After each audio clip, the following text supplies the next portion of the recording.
Um, to Nick. Nick, are you still able to flip through your presentation? Correct. Okay, great. Okay, you can go ahead and get started. Awesome. Okay. Thanks everybody for coming to our presentation and taking time out of your busy schedule to really just listen in on our topic that Sunil and I chose. My name is Nick, and this is my partner Sunil. Hey guys. And also we're joined alongside Dr. Ahmed Farag. He is a vascular and interventional radiologist based in the Gulf Coast of Florida. He covers both inpatient and outpatient VIR. He is consulted by multiple outpatient labs across the country, particularly for MSK, procedures like GA and procedures like GAE. He is currently the CMO of the Advanced Vascular Institute and has done over 400 genicular artery embolizations. And here we're going to go into just the outline of what we're going to talk today. First, we're going to talk about the anatomy, the pathology, imaging, and finally touch on the most recent clinical research. So just to get a background of the anatomy of the genicular arteries, the five main ones start from flowing from the femoral artery superiorly, then they pass through the adductor hiatus and travel anterior to posterior, turning into the popliteal artery. The popliteal artery will give rise to 5 genicular arteries, which will anastomose around the knee and supply blood to the region. The descending genicular artery will branch a little higher off the femoral artery or popliteal artery, depending on anatomical variation. And just talk about the pathology real quick. Osteoarthritis is the degeneration of cartilage. And when the cartilage degenerates in the knee, the bones in the knee will actually start rubbing against each other. And in response, the body may undergo neuromodulation, which will then cause the rise of new nerves, new blood vessels in the synovium. And when these new nerves start forming, they create pain receptors or nociceptors, which will then send these excess pain signals to the brain. And these pain signals will contribute to the felt pain the patient is experiencing. And then I'm going to pass on to Sunil. Thank you, Nick. All right, so let's talk a little bit about etiology and pathophysiology. So as Nick said, the genicular arteries, they're branches of the popliteal artery, and they're supplying the knee joint. In OA specifically, chronic inflammation and joint degeneration trigger angiogenesis in these arteries. Now, angiogenesis has an important implication that I'm going to get to in a minute, but the process is driven by tissue injury, hypoxia, and inflammation, which are going to upregulate certain factors, including hypoxia-inducible factors, which is going to lead to increased VEGF production. VEGF is vascular endothelial growth factor, and this will stimulate endothelial cell proliferation and new capillary formation. And angiogenesis in the knee also promotes nerve sprouting, where new nerves grow alongside these blood vessels in a process called neurovascular coupling. In OA specifically, this coupling means that new blood vessels are going to infiltrate the synovium and new nerves grow alongside with them, leading to an increased density of nerve fibers. So why is all of this important? So the increased nerve density coupled with inflammation, right, is going to lead to synovial hyperplasia, increased joint pain, and progression of the disease of OA specifically by enabling inflammatory cell infiltration, and it's going to heighten the pain sensitivity for the patients. Next slide, please. So, this is kind of like the elephant in the room. What are we talking about today? It's embolization, right? So what is embolization? I'm just going to go into a brief overview. So embolization is just a minimally invasive procedure that's used to cut off blood supply to blood vessels, specific blood vessels that we choose.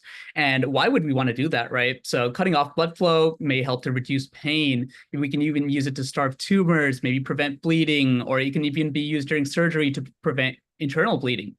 And the procedure involves delivering various blocking agents, such as like microscopic spheres through catheters. And you guys can see in that little picture over there, right? You guys can kind of see the small catheters inserted in the green, and it's going to target specific vessels that we choose. And we're gonna inject tiny little particles like those microscopic spheres that I was talking about, and we're gonna block off the blood supply to those arteries. And what that's going to do is it's going to reduce inflammation and it's going to reduce pain. And these materials are precisely placed. And it's not just, we don't just guess and check where we're throwing it in there. We use real-time imaging, right, to guide where we want it to go. Next slide, please. So specifically, let me give you a small vignette. Patient comes in with mild to moderate OA, and they're complaining of pain. So we want to treat this with embolization. The first thing we're going to ask the patient to do is point to where it hurts, right? And I'm sure you guys will learn this in your MS1 classes, tell the patient to point to where it hurts. And that's exactly what we do, right? So we're going to ask the patient to point to where it hurts the most. And at the point where it hurts the most, you guys can see a little circular marker where the red arrows are pointing. And typically the point where it hurts the most, you're going to see an increased density of capillaries. And what did we say about those capillaries earlier? There's neurovascular bundling, right? The capillaries are growing, the nerves are growing, and that's increasing inflammation and pain sensation felt by the patients, right? So what are we doing? We're going to get rid of those capillaries, and that will eventually kill the nerves and the sensation that they're feeling. So pre-embolization, you can see there's a ton of capillary density around that little marker right there, right? And then post on the right side, you guys can see we eliminated the capillary, all the density of capillaries that are there, and that's going to decrease pain sensation for the patients. And you guys can also see that we used real-time imaging, right? We used angiography to kind of monitor how this is happening and just to make sure the procedure is working properly. And then I'm going to let Nick talk about a really cool trial that is trying to establish GAE as a procedure that patients can use to reduce their pain. Awesome. Thank you, Sunil. So here we have like a super recent clinical study. It came out actually beginning this year in April. So it's called Genesis, and it basically studies the long-term results of this treatment. Just to give you a little background of this, this treatment is for patients with osteoarthritis, and this disease affects over 300 million people worldwide. So it's extremely common. And common treatments for this are on the low end that are least invasive, or just telling patient to lose weight, taking over-the-counter NSAIDs, all the way up to total knee arthroplasties. And I believe this treatment is really important because it slots like right in the middle, where it's not so simple as like losing weight, but it's not so complicated as a total knee replacement, which it just gives physicians another tool in their toolbox to use when treating patients. And the definition that I want to go over for genicular artery embolization is basically it's a procedure that you want to use to reduce pain and improve knee joint function by targeting these abnormal blood vessels. So the objective of this study was to evaluate the long-term effects and the safety of this technique in patients with mild to moderate knee osteoarthritis. And I briefly wanted to touch upon the study design. So this study was a prospective cohort study where they used 46 participants, about half of them being male, half of them being female, and they had a median age of 60. They were all mild to moderate osteoarthritis patients, and the exclusion criteria were patients with severe osteoarthritis, rheumatoid arthritis, or patients with renal impairments. And just to talk about the procedure and how they went along doing this is they did angiography, which they targeted these hypervascular areas by injecting these 100 to 300 micrometer microspheres into the patient. They also used ice packs to target these non-embolized areas, and they collected data at baseline, a 6-week follow-up, a 3-month, a year, and then 2 years post-procedure. And I'm going to hand it back off to Sunil to go over the outcomes and results. Yeah, so let's talk about some of these results, right? So first, for the outcomes, we have to measure them. So what did we use to measure them? So there were a couple of things that the authors decided to use, specifically a KOOS score and a VAS score. So a KOOS score, all it's going to do is it's going to measure improvements in knee function by assessing pain, other symptoms, daily activities, sport and recreation function, and also just knee-related quality of life stuff. The VAS score is measuring pain intensity by having patients rate their pain on a scale of 1 to 10, with 10 being the worst imaginable pain that they can have. And the authors also decided to measure secondary outcomes as well. So specifically pain catastrophizing, that is to kind of assess the extent to which patients kind of have like an exaggerated negative mindset towards their pain, indicating feelings of kind of like helplessness, and they just feel kind of overwhelmed by the pain. And the worm score, it's going to evaluate kind of how severe and to what extent the OA is present in the patient, because we have to, I think the study excluded patients that had a specific grade of, OA pain. Next slide, please.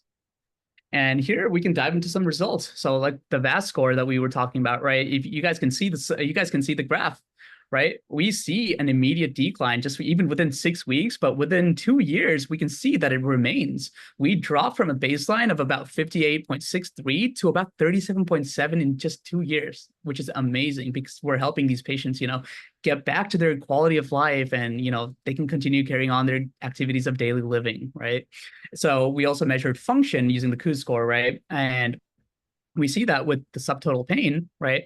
There were significant improvements. We went from a 42% baseline or about, and then we went all the way up to 60% within 2 years, and it remained elevated, right? And that's a great thing. Next slide, please. And then we can just look at a few more, graphs that we have, like we measured how good their quality of daily living was and just their quality of life overall. And we can see there are significant improvements from 50 to 60% for daily living, and the quality of life improved basically almost double, right, within just a year. And it's amazing because it's not dropping too much. It's still staying elevated, which is exactly what we want for these patients. Next slide, please. So I'm going to talk a little bit more about some results, including the MRI. So the MRI results did show that there was a significant reduction in synovitis, which is inflammation of the synovium, at the 1 year mark, even though there was normal progression of osteoarthritis, which is amazing, right?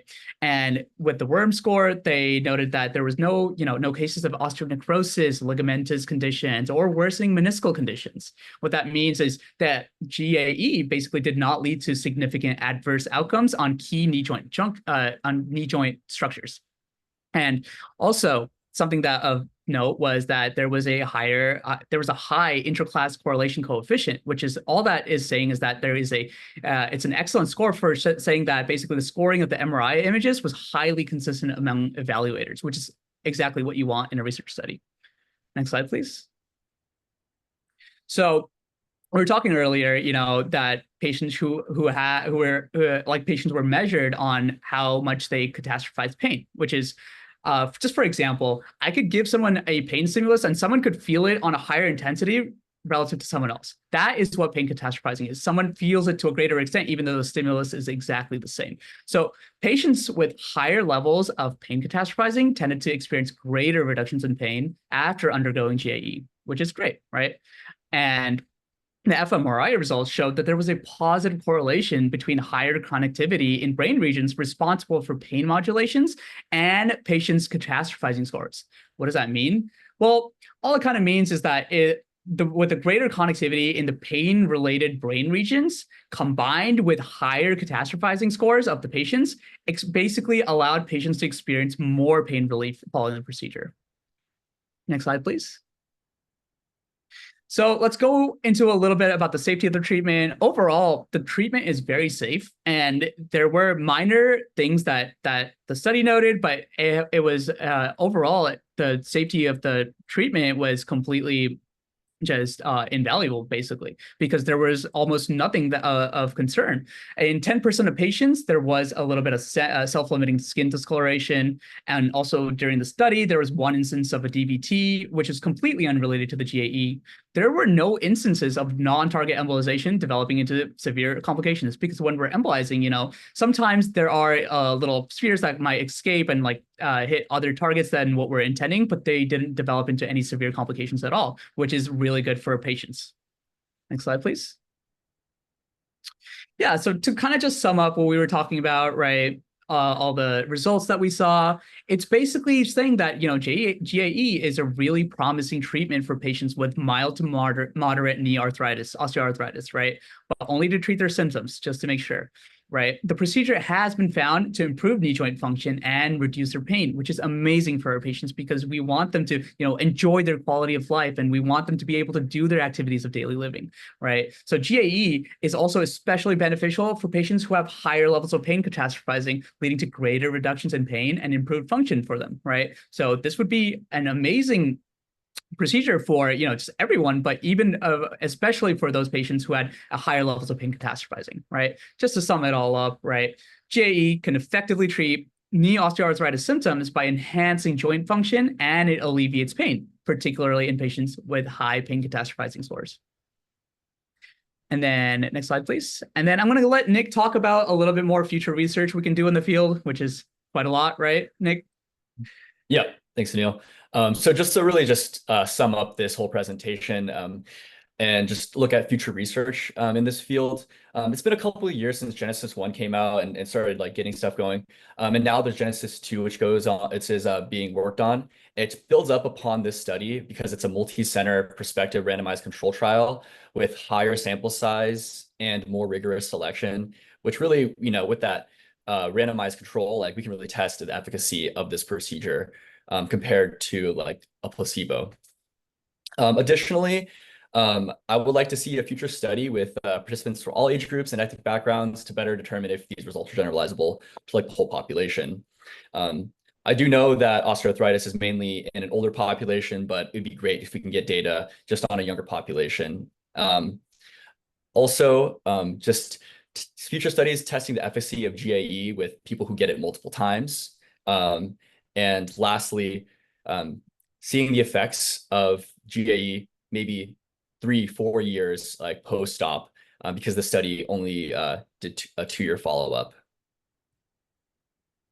And in conclusion from our presentation, genicular artery embolization is a minimally invasive and effective procedure to manage knee osteoarthritis symptoms. And I want to really emphasize the symptoms here because as Sunil talked about earlier in the results, through the WORM score, this is a great treatment to manage that pain, to keep that functionality up of the knee joint.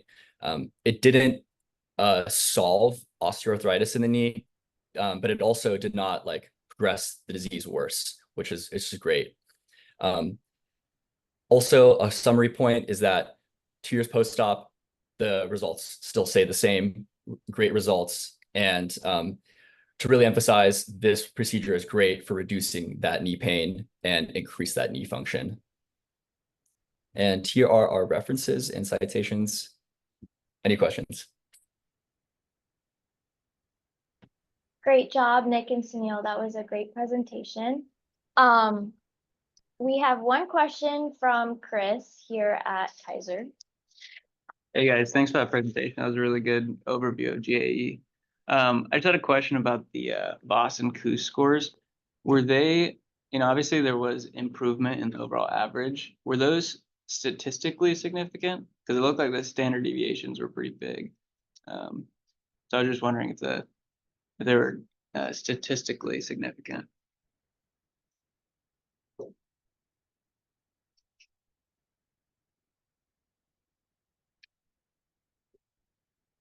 Do you guys hear that? Yes. Dr. Farag, do you have anything you would want to add to this? I feel like you would know a little bit better than us. All right. So first of all, thank you all for having me. That was an excellent presentation.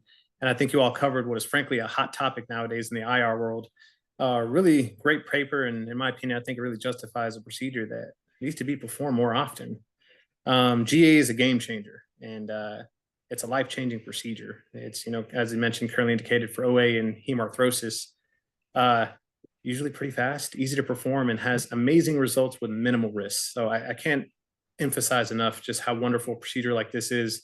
And I think it really is having a huge impact on every patient that we've done it on. And I think that as the years go on, this is going to become more and more prevalent. To answer your question, the statistical significance, I don't remember the exact number, but from the papers that we've read in this one, between the WOMAC score and the KOOS, I believe it is statistically significant. And the results show that it's better. Some people measure it in different ways, whether it's 1 month, 3 months, 6 months after, but it's been shown in almost every study to have a significant decrease. Thank you. Dr. Farag, I would love to hear about, how you choose your patients for GAEs and like how you use other treatments in conjunct or maybe refer them out for some other things instead of GAE? That's a good question, Dr. Farag. How do you decide like genicular, okay, it's like a arthrocentesis and like a steroid injection versus a genicular nerve block versus genicular nerve ablation, PRP, stem cell, yada, yada. There's so many things. Like how do you pick and choose? Yeah, I mean, how much time do you guys got? That's an excellent question. And for those guys that don't know in the background, that's Dr. Vatican Cherry, one of the OGs for pretty much everything related to IR, one of my mentors, and I really appreciate having him on here. So I go usually from least invasive to most. So people that come to me, I want to make sure they've at least gone through something else. So usually they've gone through physical therapy, they've done the steroid injections or the gel injections, and they no longer are effective. Some people are not surgical candidates, okay? So we're really targeting those patients that are Kelvin-Lawrence 1 through 3, patients that are younger patients that don't want to have a knee replacement. And the more conservative therapies have already failed. They've tried losing weight.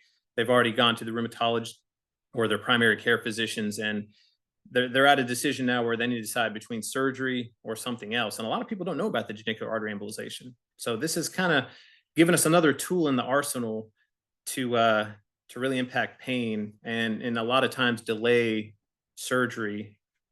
So my patients are typically ones that have failed conservative therapy. I look at their x-rays, their mobility, kind of their overall, what I think their overall outcomes are going to be. And then I usually have a discussion with my referring provider. So just today I was talking to the rheumatologist and we were going over the x-rays and what we think we need to do. And more often than not, the GA is the way to go before we think surgical options.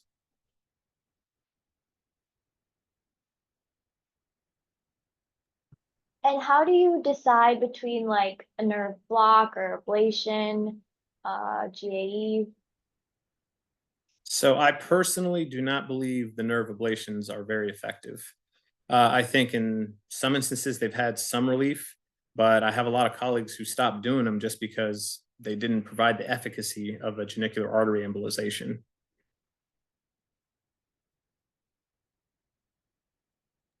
Awesome. We have one question in the chat. How do you counsel patients on success rates, durability of the treatment effect, and recurrence rates, etc.? So if you look at our results have been pretty fantastic. There's patients that day of or next day call and say, hey, I'm pain-free.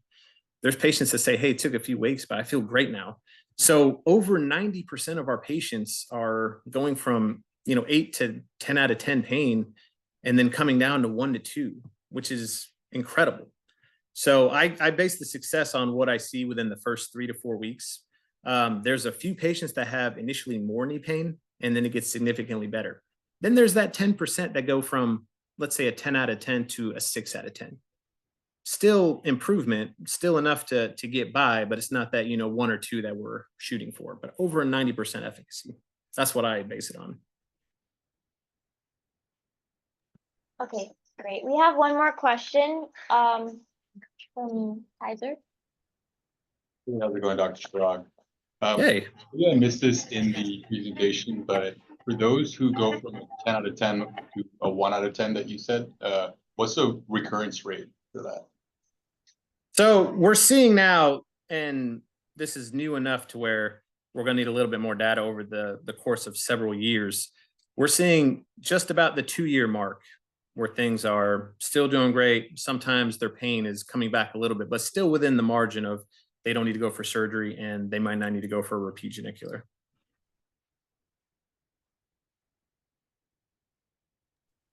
Go ahead. Sorry, go ahead.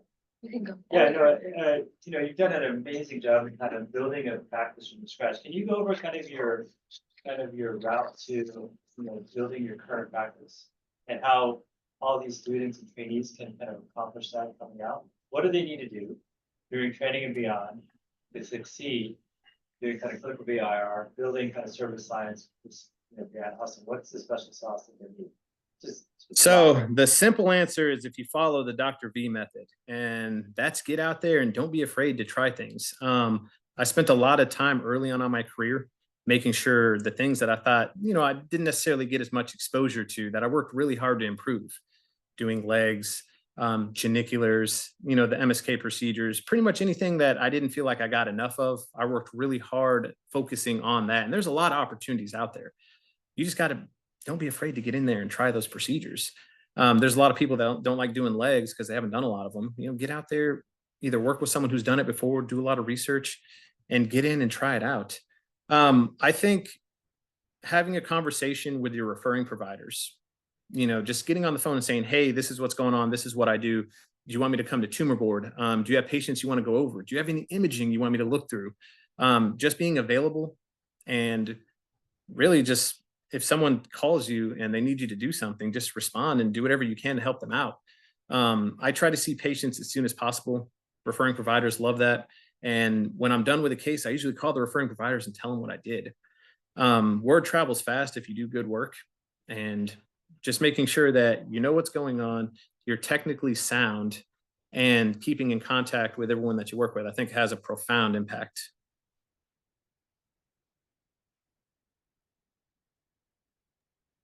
Hey guys, really good talk. Dr. Farag, I actually wanted to ask you, I actually had to do a presentation on genicular artery embolization like maybe 6 months ago.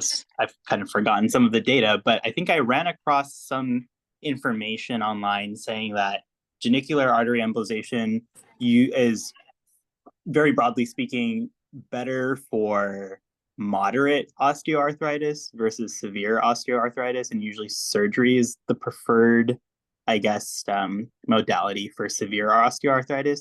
Is there any, I guess, objective measures for determining severe versus moderate? I don't think I personally came across anything. I was just curious if there's anything. Yeah, so what you're talking about is usually the Kellgren-Lawrence 4. These are the bone on bones. These are the people that just don't have much left there. And we have a discussion. Now, some people are not surgical candidates, and you have to have a discussion with orthopedic surgeons on kind of best to approach that. And unfortunately, there's not a lot of good data on the KG4s. The people that do them have success with them. They're not necessarily as effective as a KG1 through 3, where they last for several years. You may get some relief. It may not last, the 2 years or longer that we're hoping.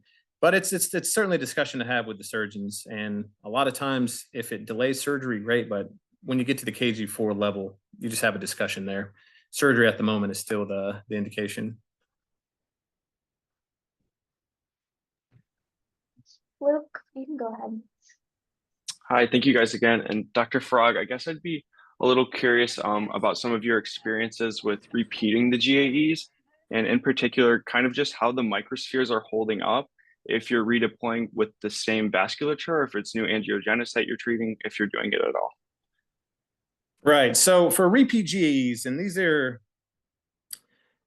is kind of a tricky subject in the sense that there's not a lot of great data out there. So this is something, if you are going to repeat it, this is someone who's had success for years, right? Now they're having a little increased pain, and their pain is significant enough where you want to consider that. I would say get repeat imaging, whether that's x-rays and MRIs, and then look back at your study. A lot of times you'll look and say, okay, this is the anatomy. I hit XYZ. I didn't hit, the DRG. I didn't hit the ATRA. These are things that I can target for the next one. So, and then you have a discussion with your referring providers, and you assess if that patient needs another one. A lot of times you don't need much to get it, because as people feel better, they're going to go out and they're going to be more active, and they're going to do things that are causing that wear and tear. So they may need to repeat at a later time. Awesome. I appreciate your insight. Thank you.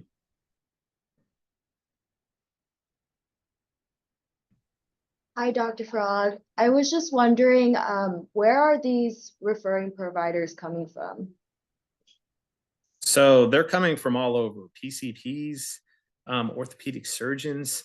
A lot of it's word of mouth. I have patients that call and say, here's the situation, and I'll see them in office, and we kind of assess where we're at. If we still need to do more conservative methods, I'll send them to the people that are still doing the injections. If not, we have a discussion with the orthopedic surgeon, but the referral comes mainly from the primary cares, the rheumatologists, and the orthopedic surgeons.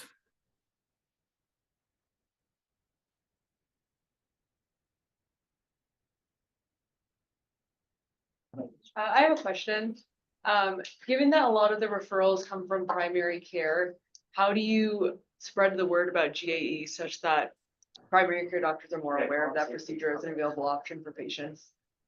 Yeah, so you're going to find that not a lot of patients have heard about it and not a lot of physicians have heard about it. So you're really just going to have to go out there. My favorite thing to do is go roll on physicians and just spend some time, knock on the door, say, hey, how are you doing? This is what I do. Get to know them. A lot of times once they get to know you and they get comfortable with you and they ask you what your, the things that you offer and you tell them about it, they're really shocked. And once you get a few on there, I'm telling you, word spreads fast, especially when you do good work and they know they can count on you and you answer the phone. So very, very, very important to make sure that you have all these the referring providers on the phone, on speed dial. They can call you if they need, and you just keep that communication open. It's profound how often they tell me that no one ever comes to talk to them. Imagine when an interventional radiologist comes in and says hi to them. That's something they don't see often.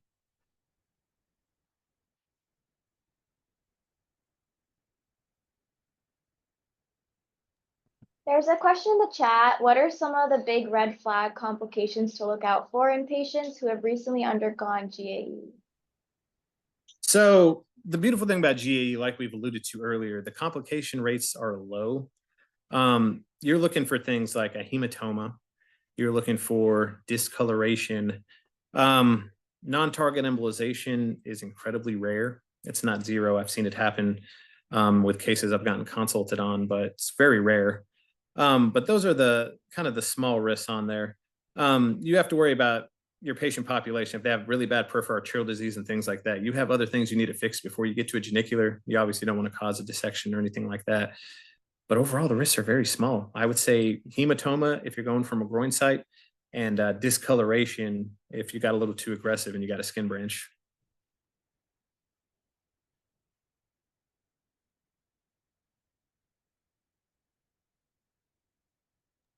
And then there are some ongoing RCTs going on for GAEs. What are some things that you'd like to see, questions you'd like answered, things that we still need to look into for GAE?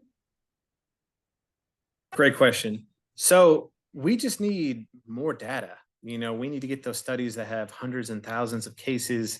There's studies out there when you go to these conferences, how many vessels to treat, which approach is best, pedal, antegrade, up and over, what size particles is a great debate, are utilized in ice packs, closure devices.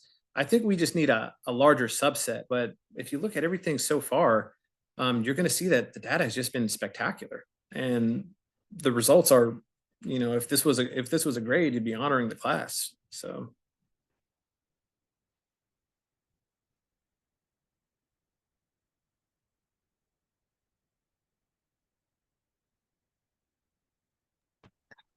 Hey, Dr. Farag, how does your approach to GAE change in the PAD population? So the PAD population, you're going to work up everything. You have to look at the full picture, what they have going on. Obviously the ultrasounds give you a good idea. I try to fix whatever I need to from a peripheral arterial standpoint first. So if they need an atherectomy or they need some sort of intervention before we get to that level, I usually say hold off on geniculars and things like that until we fixed that problem.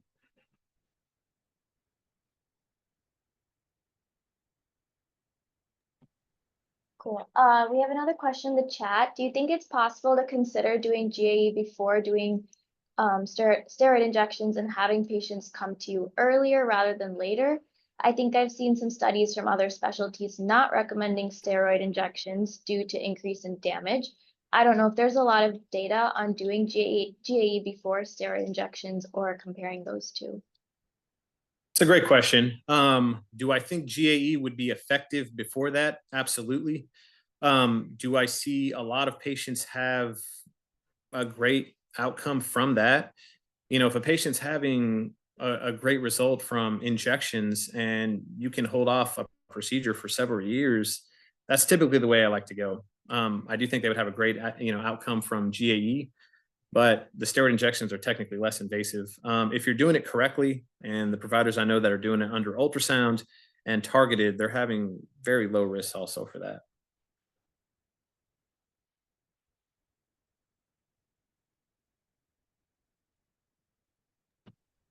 Are there any more questions from the audience?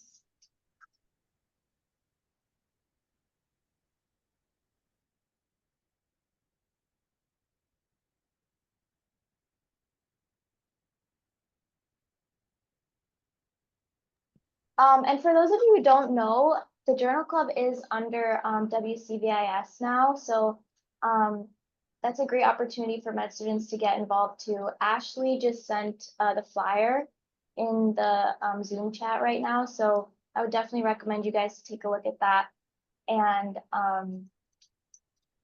getting involved with that too. We got one more question in the chat. When do you consider sending a patient to ortho for mild to moderate after GAE? The only time I would consider doing that is if we just did not get the result that we're looking for. It's rare, so rare that I'm not sure it's actually happened before.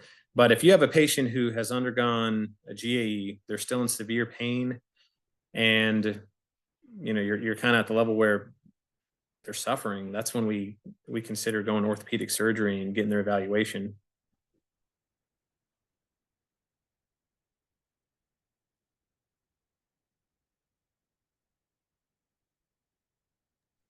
And this is kind of just a more general question. Circling back to the referral-based maybe complications of getting the procedure, it reminds me of a conversation I had a while ago talking about the potential development of IR transitioning to private practice, or at least like running your own clinic. I was just wondering what you think about that in general, if it's something you've considered or if you think there's a space for it in the future. Not only have I considered it, I do that quite frequently. I do OBL. I work in outpatient-based labs. I have a system to where I can also do, higher level procedures in the hospital. The other day, I did a few geniculars. I did a shoulder embolization, and then I went and did a kyphoplasty and a chemoembolization in the hospital. So I think you can really have a robust practice where you do all the procedures you want to do. And if you want to continue to do those high-level procedures in the inpatient setting, you can work out a system with that too. The key is making sure that you have your referral source, you're technically sound, and people enjoy working with you.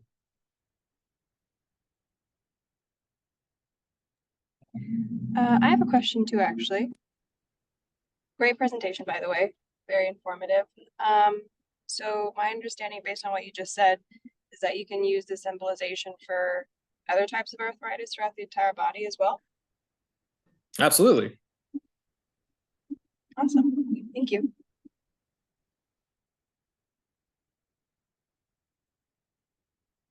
So just to follow up on that, there's studies going out right now. Like I said, for shoulder embolizations, people are doing it for plantar fasciitis. Here soon, you're gonna see when you're doing targeted embolization and you're using a small amount and you're being safe and slow, this can be very profound on things you wouldn't expect it to be.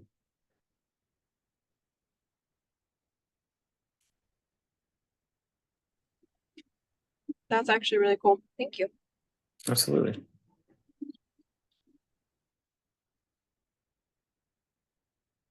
Are there any more questions from the audience?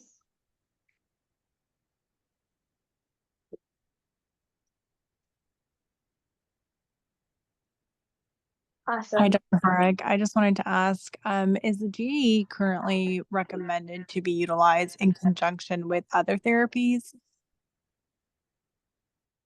So when other therapies, you mean like for someone that has like rheumatoid arthritis that's undergoing infusions all the time?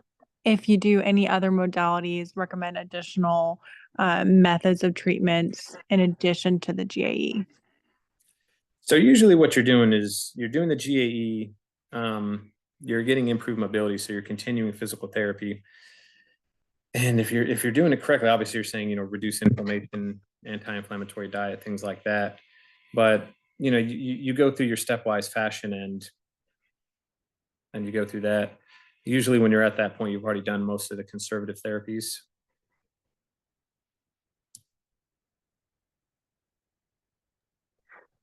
Not sure if you touched on this already, but while you were practice building, did you face any kind of pushback from ortho, or are there enough knees to go around? What's your experience been? So anytime you approach a referral source, you have to let them know that you're not competition, and the orthos actually love us because if you get a hemarthrosis, you're the first person they're going to call, right? And there's going to be patients who are not good surgical candidates ones that they just can't perform surgery on. So they're going to call you for patients and say, hey, is there anything you can offer for these people? The orthopedic surgeons, I have a great relationship. They send me incredibly difficult biopsies and kyphoplasties.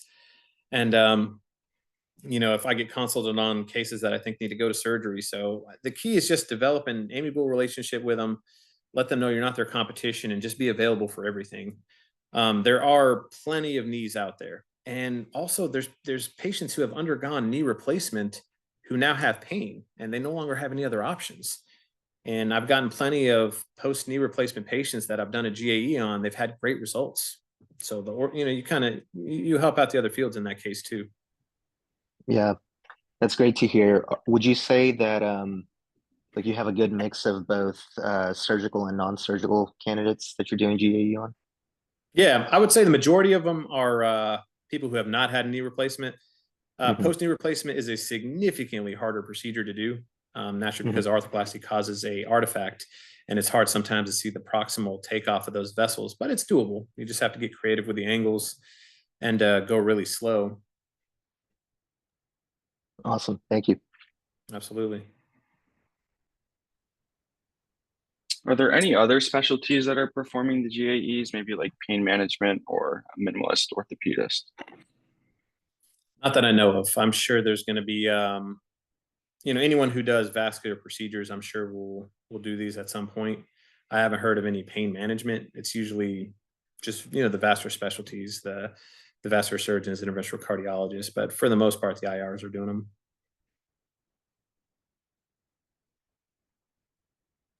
How do you think we keep it that way, Dr. Farag?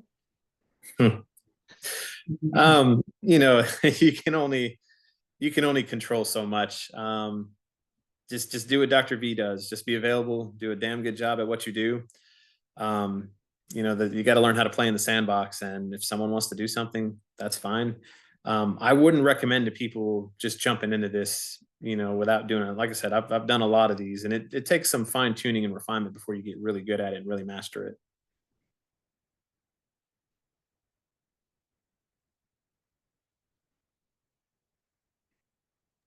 Any more questions?